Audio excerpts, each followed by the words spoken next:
Well, let's join Linda Akigbe now in Abuja for more on the news at 10. Hello, Amarachi, and welcome to the nation's capital. The president has approved the commencement of the privatization of the nation's 4 refineries by the Bureau of Public Enterprises. According to the agency, the 4 refineries are the Port Harcourt Refining Company Limited 1 and 2, the Kaduna Refining and Petrochemical Company Limited, and the Warri Refining and Petrochemical Company Limited. To oversee the process, the president has also approved the constitution of a steering committee chaired by the Minister of Petroleum Resources and has 13 members, including the coordinating Minister of Economy, Minister of Power, Minister of Labour, and Minister of National Planning.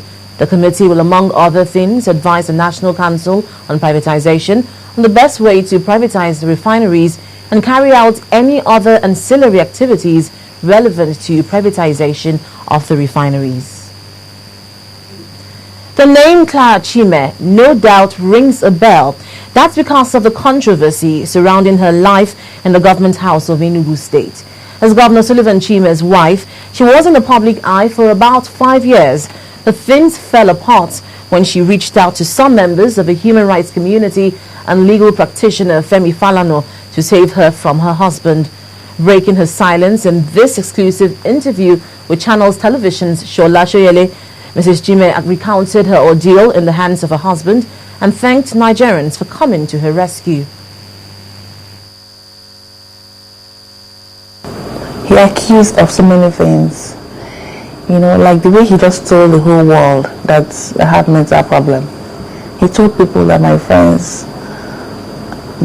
are into diabolical stuff, which I don't even know about. I don't know how that come into him. So a lot of things he says, I don't know where he got them from. Okay, so that's why I don't even know what to say about my husband, but all I can tell is that I wish him all the best in this life and the life to come, because he's the father of my son, you know. How would you describe your stay in the government house of Enugu State? The story is that, you know, I suffered from depression. The treatment I got from my husband led to it. That's just it. And I don't want to say more than this. All I'm here to is just to clear the air. Let Nigerians know that I thank them so much, you know, and that I'm now liberated, and now I thank God I'm happy, you know. Just very happy. I can't believe that I will one day, you know, be myself or be happy this way. Not minding that I have gained a lot of weight. Before I was size 12, 14, but now I'm 18, 20. You know, but I'm going to get back to my normal size. It's the drug they gave me that caused all this. You know, they placed me on a medication they're not supposed to place me on. That was what happened. Because I had to go into a research to know about the medication I've been taking that made me gain all this weight. So the doctors in the UK told me that it's a wrong prescription, because that's not what I'm suffering from reactive depression.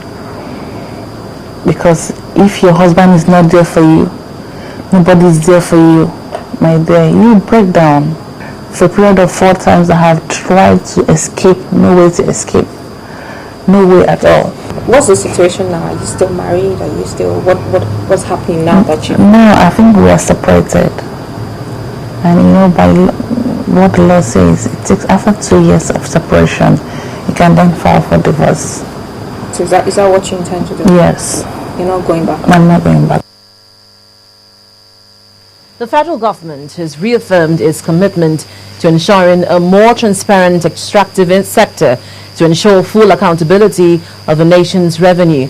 The secretary to the government, Senator Anyim Pius Anyim, made the pledge while reconstituting an inter-ministerial task team to work closely with the Nigerian Extractive Industries Transparency Initiative, NATI, to ensure prompt recovery of all outstanding revenue due to the Federation.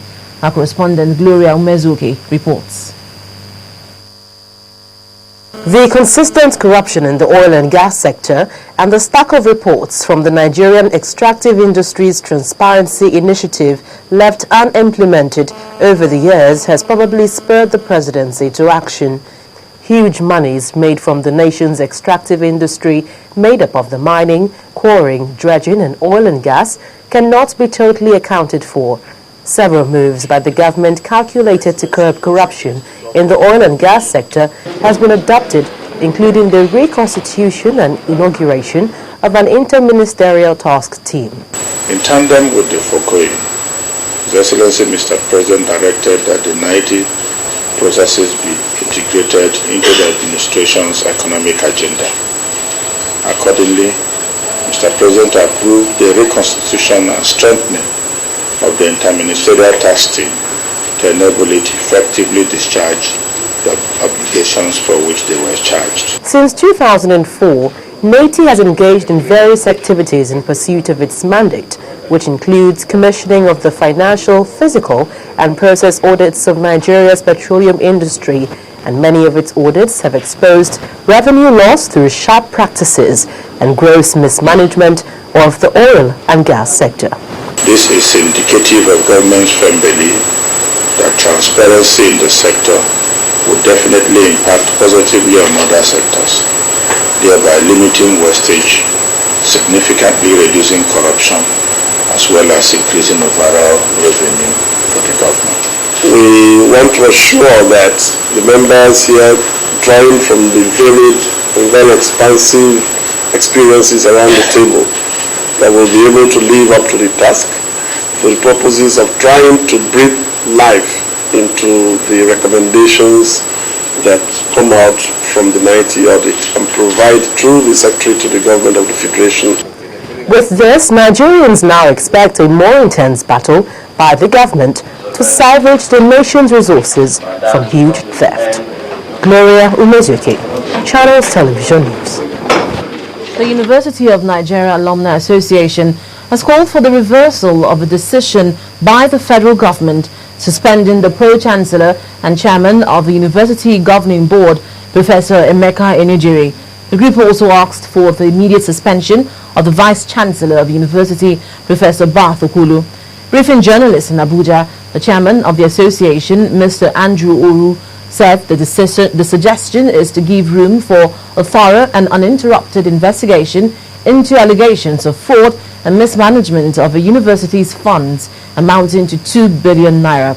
The federal government earlier this week approved the appointment of a new pro-chancellor for the university over undisclosed reasons, a decision which triggered protest at the Enugu campus of the university.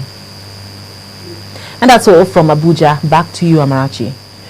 Thanks a lot, Linda. The International Aviation College, Ilorin, Kwara State, has graduated its first set of pilots who have undergone the mandatory 18-month course to qualify as commercial pilots. The 8 graduates, who had all been employed within and outside the country, thanked the Kwara State government for giving them the opportunity to realize their dreams, while the Minister of Aviation described the project as a manifestation of the federal government's transformation agenda.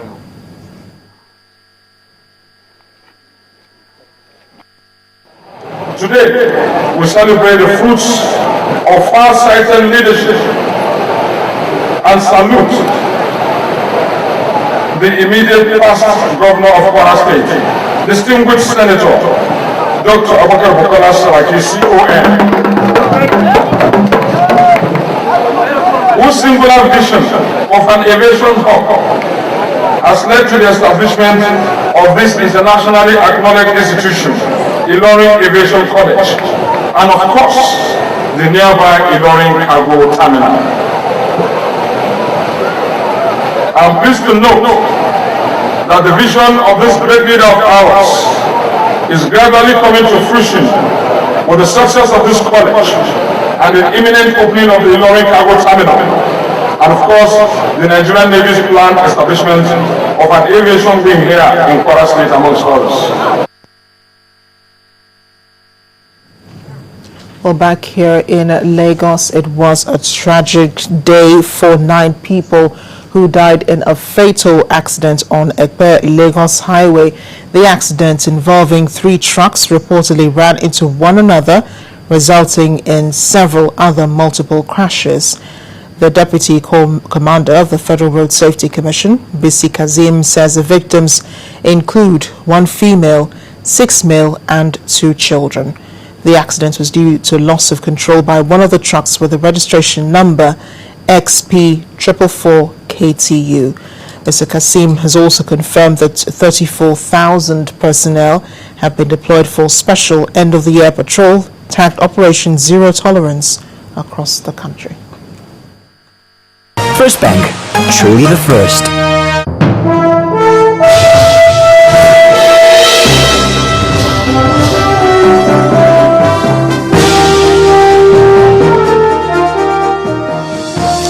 Business News has more cheery news on the scene.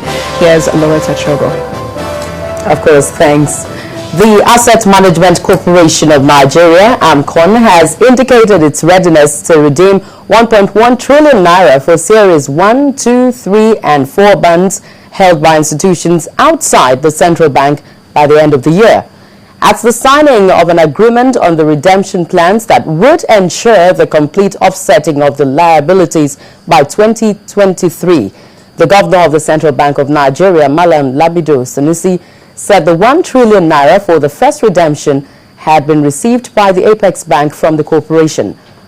Malam Sanusi explained that the agreement will help stabilize the financial system. AMCON has been able to raise enough money to deal with a significant part of these loans. So out of the 5.8 trillion naira worth of AMCON bonds, on 30th December, AMCON is going to cancel 1.1.